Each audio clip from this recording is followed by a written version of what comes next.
Welcome to Democracy Now!, democracynow.org, The War and Peace Report. I'm Amy Goodman. More than 1,200 people have died in northwest Pakistan in the region's worst flooding in decades. 27,000 people are still trapped by rising waters, and about 1 million people have been displaced. The Eddy Foundation, a private relief organization, says the death toll could top 3,000 in the coming days.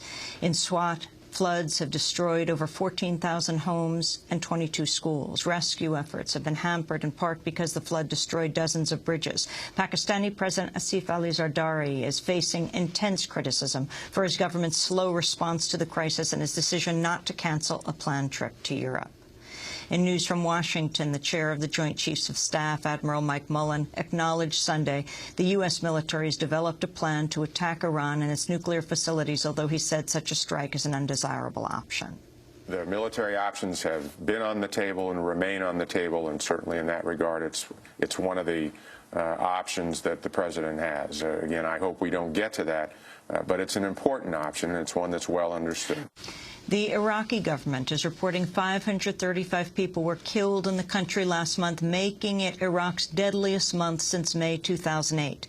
The Iraqi government said the dead included 396 civilians, 89 police officers, and 50 soldiers. The U.S. military disputed the numbers, claiming just over 200 people were killed last month. There have been a number of developments in the U.S. government's investigation into the whistleblowing website WikiLeaks and the recent leaking of over 90,000 secret military reports about Afghanistan. On Thursday, authorities at Newark Liberty International Airport detained and questioned a 27-year-old WikiLeaks volunteer named Jacob Applebaum. He was questioned for 3 hours and had his laptop computer and 3 cell phones seized. Applebaum is a U.S. citizen who was arriving in Newark after an international flight. Meanwhile, investigators in the Army's Criminal Division have reportedly questioned 2 students in Boston about their ties to WikiLeaks and Private First Class Bradley Manning, a leading suspect in the leak. Adrian Lamo, the hacker who turned Manning in, says 2 students at MIT have admitted to him they assisted Manning in downloading and distributing the leaked documents. A global treaty banning cluster bombs went into force Sunday. The Convention on Cluster Munitions prohibits the use, production, stockpiling, and transfer of the weapon, which is blamed for maiming and killing tens of thousands of civilians. The United States has shunned the treaty, even though it's the world's largest producer of cluster munitions, with a stockpile of 800 million submunitions. Steve Goose of Human Rights Watch says he hopes support for the convention will help to stigmatize the use of the weapons, even in countries who've not yet signed it. We're convinced that this convention will have a big impact, even on those states that have not yet joined. There are some big powers out there who've not yet joined up to the convention: the U.S., Russia, and Israel, states that have used the weapon extensively in the past. We think that they're going to feel the power of this new convention. We think that the convention is stigmatizing the weapon all around the world, and that states will be reluctant to ever use it again. An Israeli airstrike on Gaza City killed a Hamas commander Friday and wounded 11 others. Israel launched the attack on Friday after a rocket was fired from Gaza into the Israeli city of Ashkelon. Former Federal Reserve Chair Alan Greenspan has come out in favor of letting the Bush administration tax cuts for the wealthiest Americans expire. Appearing on Meet the Press, Greenspan said the tax revenue is needed to reduce the federal budget deficit. I'm very much in favor of tax cuts, but not with borrowed money. And the problem that we've gotten into in recent years is spending programs with borrowed money, tax cuts with borrowed money, and at the end of the day, that proves disastrous. And my view is I don't think we can play subtle policy here.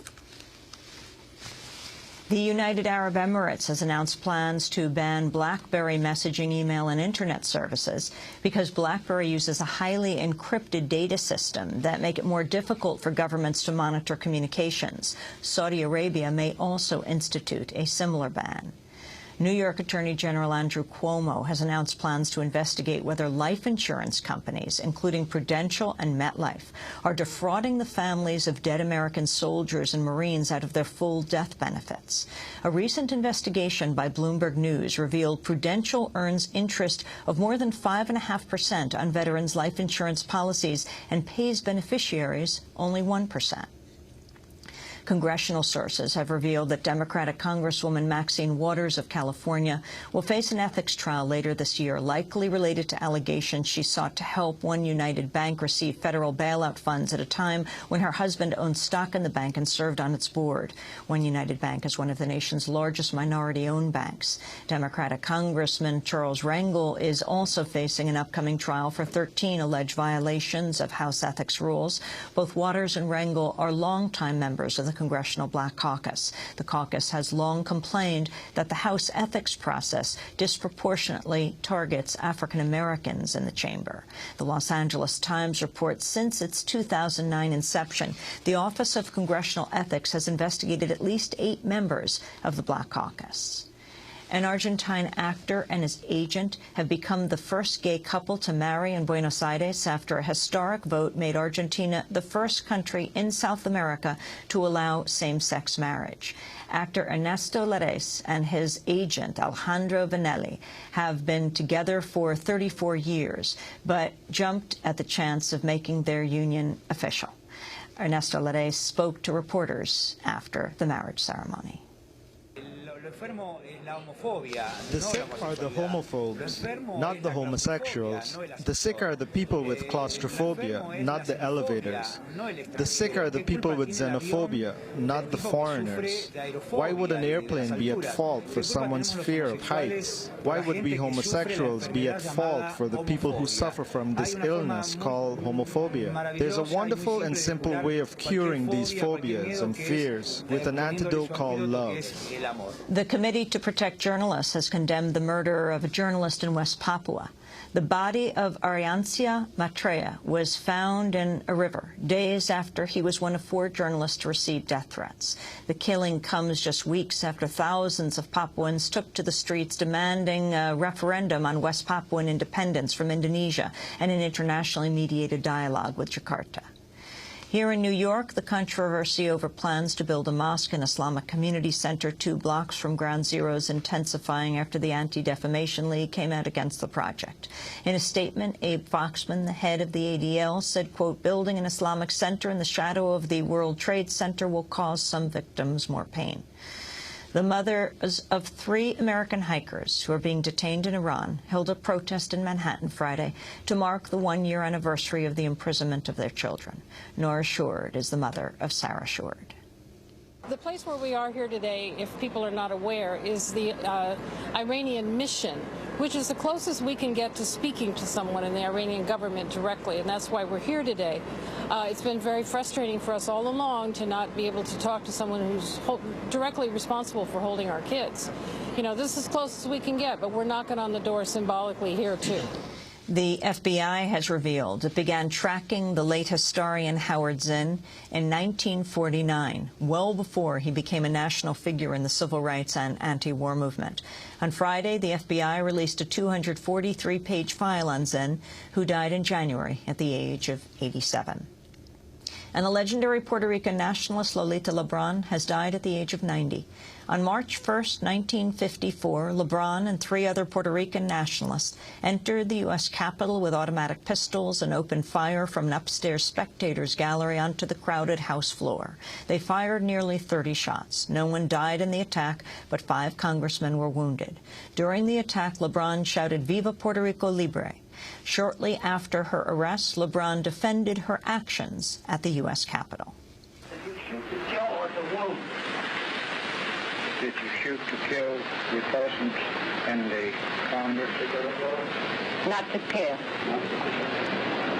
What was the purpose of the shooting? The purpose of the shooting was in the clamor of freedom for my country. Well, miss, can you tell us whose idea this was? Not that. It's my idea and our idea, 4 of us idea. Are you sorry? Chuck, inside Congress. I am not sorry. What you say, miss? I'm not sorry to come and ask freedom for my country any place. After her release from jail, Lolita Lebron continued to protest U.S. control of Puerto Rico. In 2001, at the age of 81, she was arrested protesting the U.S. military's bombing